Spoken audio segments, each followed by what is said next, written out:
โดยที่นี้สบายดีทุกคนเด้อที่นี้หางที่จะมาซักแผงโทรศัพท์ iPhone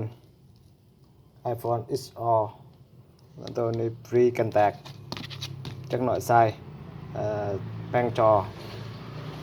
อโทรศัพท์ is all นี่ iPhone is all นี่โทรศัพท์เก่านี่โทรศัพท์เก่าแตกนี่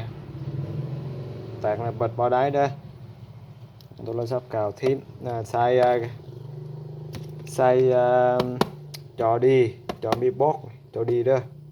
ยังจักหน่อยแกออกเต็มใส่จอไม้นี่เบิดเบิ่งก่อนเว้าหยังนี่เว้า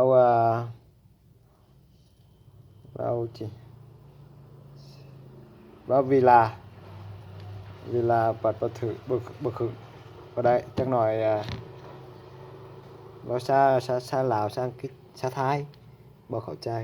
จักหน่อยข่าวได้โดยขอบใจทุกคนเบิ่งวิดีโอ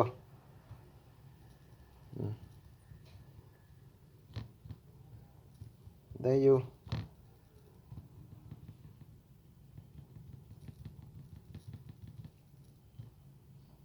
โดย